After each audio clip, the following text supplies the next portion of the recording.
صراط الذین انعمت علیہم، اب اس کی مزید وضاحت ہے، راستہ اس کا ان لوگوں کا جن پر تیرا انعام ہوا۔ یہ کون لوگ ہیں؟ اس کی وضاحت آپ کو ملے گی سورہ نساء میں۔ من یطع اللہ والرسول فاولئک مع الذین انعم اللہ علیہم من النبیین والصدیقین والشہداء والصالحین۔ چار طبقات ہیں منعم علیہم، جن پر اللہ کا انعام ہوا ہے۔ چوٹی پر انبیاء کرام، اس کے بعد صدیقین کرام، اس کے بعد شہداء عظام، اس کے بعد عام صالح مسلمان صالح ہو۔ یہ بیس لائن ہے۔ اس سے اوپر کا درجہ شہداء کا ہے، اس سے اوپر کا درجہ صدیقین کا ہے، اور پھر اس سے اوپر کا درجہ انبیاء کا ہے۔ انبیاء میں سے پھر وہ بھی ہوتے ہیں کہ جو اولو العزم میں من الرسل ہیں، لیکن یہ چار طبقات ہیں، ان کے راستے پر ہمیں چلا۔ غیر المغضوب علیہم ولا الضالین، جو مغضوب علیہم نہیں ہوئے، جن پر تیرا غضب نہیں ہوا۔ اور غضب ہوتا ہے ان پر کہ جو ہدایت کے واضح ہونے کے بعد ہدایت کو ترک کر دیں، وہ ہے مغضوب علیہم۔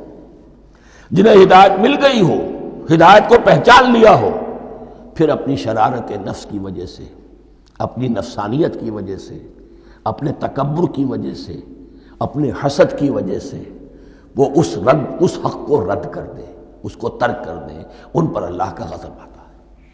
اور اس میں اس کی بہت بڑی مثال تاریخ کے اعتبار سے یہودی ہیں۔ اللہ نے انہیں ہدایت دی، کتابیں عطا کی، تورات، انجیل، زبور، سینکڑوں نبی ان میں مبعوث کیے، 1400 برس تک نبوت کا تار ٹوٹا ہی نہیں، مسلسل۔ ابتدا میں بھی 2 نبی، موسیٰ اور ہارون، اور اختتام پر بھی 2 نبی، عیسیٰ اور یحییٰ علیہ السلام، اور ان کے مابین کوئی لمحہ نہیں آیا ہے تاریخ بنی اسرائیل میں جبکہ کوئی نہ کوئی نبی موجود نہ ہو۔ لیکن انہوں نے اپنی شرارت نفس کی وجہ سے ہدایت تورات سے بھی منہ موڑا، اور پھر سب سے بڑی بات یہ کہ ہدایت محمدی سے، ہدایت قرآنی سے بھی صلی اللہ علیہ وسلم منہ موڑا۔ وہ ہے مغضوب علیہم ولا الضالین، اور نہ ہی گمراہ ہوئے۔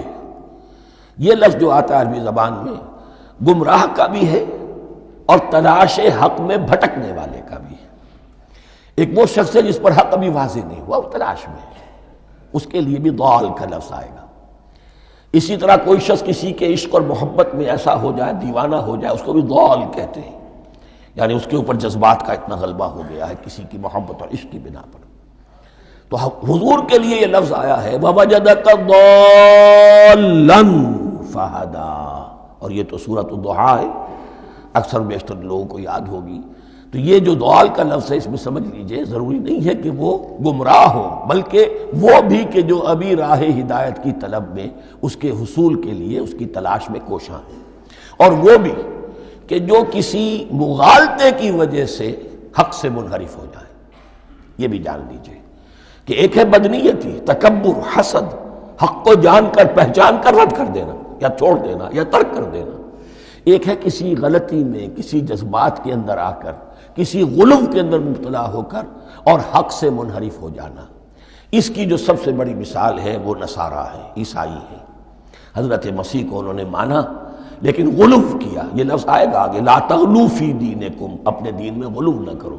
جیسے ہمارے ہاں بھی بعض لوگ ہیں جو حضور صلی اللہ علیہ وسلم کی تعریف میں، حضور صلی اللہ علیہ وسلم کے ساتھ اپنی محبت کے اظہار میں غلو کر جاتے ہیں۔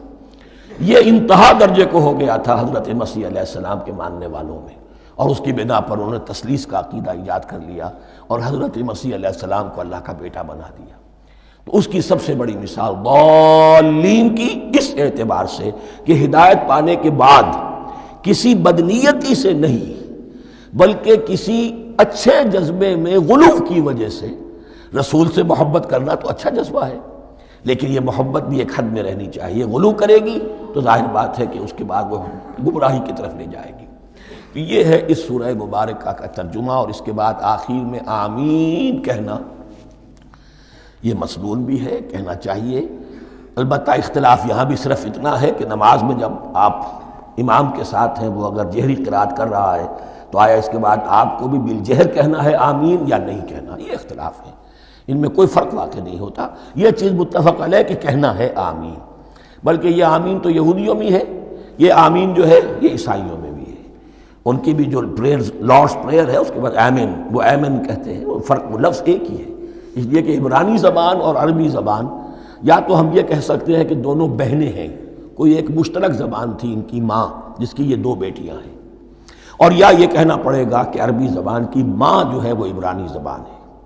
بہرحال بڑا قریبی رشتہ عربی کا اور عبرانی کا ہے، اس اعتبار سے وہ آمین. اب آپ کو معلوم ہے ہم السلام علیکم وہ کہتے ہیں، وہ سلام کہتے ہیں. فرق کیا ہے؟ وہ تو تلفظ کا فرق ہے.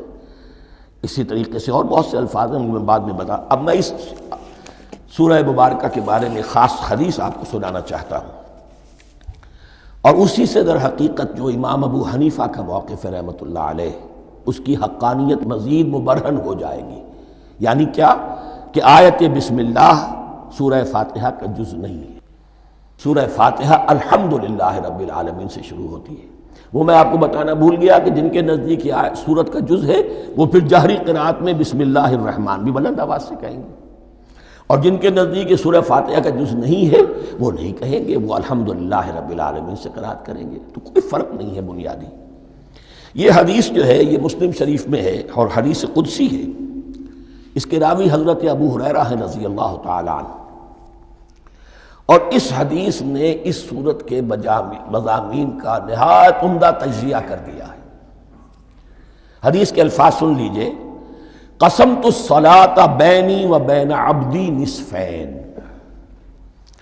اللہ تعالیٰ فرما رہے ہیں، حدیث قدسی ہے، میں نے نماز کو، صلاۃ کو اپنے اور اپنے بندے کے درمیان آدھا آدھا تقسیم کر لیا. فنصفها لی ونصفها لعبدی.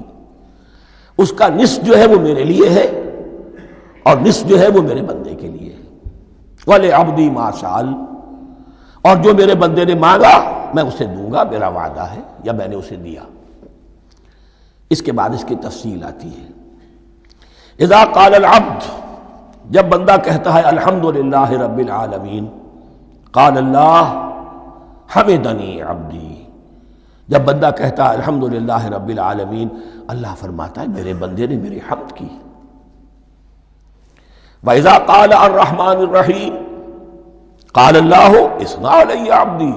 جب بندہ کہتا ہے الرحمن الرحیم، اللہ فرماتا ہے میرے بندے نے میری ثنا کی. وَإِذَا قَالَ مَالِكِ يَوْمِ الدِّينِ قَالَ اللَّهُ تَعَالَىٰ مَجَّدَنِي عَبْدِي. میرے بندے نے میری تمجید بیان کی، میری بزرگی بیان کی.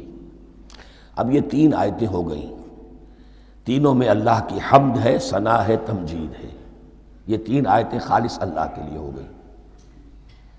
اب چوتھی آیت آئی، ایاک نعبد و ایاک نستعین.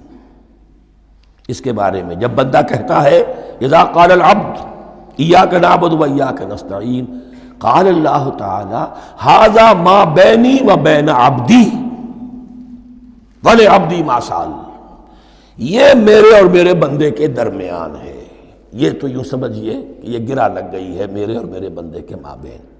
اس نے مجھ سے قول و قرار کیا ہے، اس نے میری بندگی کا اعتراف کیا ہے، اس نے تسلیم کیا ہے کہ میری ہی بندگی کرتا ہے اور کرے گا، اور مجھ سے مدد چاہیے ہے. ھذا ما بینی و بین عبدی. یہ معاہدہ ہے. معاہدہ دو فریقوں کے مابین ہوتا، یہ میرے اور میرے بندے کے مابین ہے. والے عبدی ما سأل، اور میں نے اپنے بندے کو دیا جو اس نے مانگا. وہ میری مدد چاہتا ہے، میری مدد اس کے شامل حال رہے گی. فَإِذَا قَالَ، اور جب بندہ کہتا ہے اهْدِنَا الصِّرَاطَ الْمُسْتَقِيمَ صِرَاطَ الَّذِينَ أَنْعَمْتَ عَلَيْهِمْ غَيْرِ الْمَغْضُوبِ عَلَيْهِمْ وَلَا الضَّالِّينَ قَالَ اللَّهُ تَعَالَى هَذَا لِعَبْدِي وَلِعَبْدِي مَا سَأَلَ. یہ تین آیتیں یہ میرے بندے کے لیے. اهْدِنَا الصِّرَاطَ الْمُسْتَقِيمَ، اسی صراط مستقیم کی وضاحت ہے مثبت. صراط الذین انعمت علیہم، اسی صراط المستقیم کی وضاحت ہے منفی انداز میں غیر المغضوب علیہم ولا الضالین. یہ سب میرے بندے کے لیے ہے اور میں نے اپنے بندے کو دیا جو اس نے مانگا. اس کو میں نے ایک مرتبہ یہ ترازو کی شکل میں اس کو لکھوایا تھا. دیکھیے یہ ایاک نعبد و ایاک نستعین، یہ ہے وہ ترازی کی وہ ڈنڈ واو جو ہے ایاک نعبد و ایاک نستعین، واو جو ہے گویا کہ وہ مٹھ ہے جس سے کہ ترازو کو پکڑا جاتا ہے۔ ادھر ایک پلڑا ہے جس کی 3 آیتیں ہیں، الحمدللہ رب العالمین الرحمن الرحیم مالک یوم الدین۔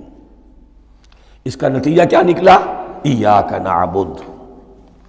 آپ نے شاید یہ سنا بھی ہو، ایک بہت ہی عمدہ قرات کا جو ریکارڈ ہے قاری عبدالباسط عبدالصمد کا، وہ یہیں سے چل کر سورہ فاتحہ کی قرات کر کے ایاک نعبد پر آ کر رکتا ہے۔ الحمدللہ رب العالمین الرحمن الرحیم مالک یوم الدین ایاک نعبد۔ گویا کہ یہاں یہ صورت بالکل ہاف ہو گئی ہے۔ 3 آیتوں میں اللہ کی حمد ہے، ثنا ہے، تمجید ہے، جس کا نتیجہ ہم تیری ہی بندگی کرتے ہیں، تیری ہی اطاعت کریں گے۔ لیکن اب اس کے بعد سوال ایاک نستعین، اسی کی جو استعانت کیا درکار ہے ہمیں؟ ہدایت۔ ہدایت سب سے بڑی استعانت ہے، ہدایت ہی تو سب سے بڑی مدد ہے۔ اہدنا الصراط المستقیم صراط الذین انعمت علیہم غیر المغضوب علیہم ولا الضالین۔ یہ ایاک نستعین کے حکم کے ساتھ یہ 3 آیتیں آ گئیں، اہدنا الصراط المستقیم صراط الذین انعمت علیہم غیر المغضوب علیہم ولا الضالین۔ قسمت الصلاۃ بینی و بین عبدی نصفین فنصفها لی ونصفها لعبدی ولعبدی ما سأل۔ اللہ تعالیٰ اس سورہ فاتحہ کا جو اصل مفہوم ہے وہ بھی ہمارے ذہنوں پر، ہمارے شعور کی سطح پر اسے اجاگر کیے رکھے، ہمیں توفیق دے کہ جب بھی پڑھیں، جب بھی سنیں تو وہ کیفیت اگر ہو جائے۔ اس لیے کہ ایک حدیث ہے کہ الصلاۃ معراج المومنین، نماز تو اہل ایمان کے حق میں معراج کے درجے میں ہے۔ اس حوالے سے ہم یہ سمجھ سکتے ہیں کہ کوئی وقت ایسا آ سکتا ہے کہ انسان کو واقعتاً، روح انسانی واقعتاً اللہ کے یہ جواب سنے۔ انہونی بات نہیں ہے یہ، ہوتا ہے خطاب آخر، اٹھتا ہے حجاب آخر، کرتے ہیں خطاب آخر، یہ تو ہوتا ہے۔ مخاطبہ الہی، یہ تو میں نے عرض کیا کہ ثابت ہے، مخاطبہ، محادثہ اور تحدیث، اللہ بندوں سے کلام کرتا ہے۔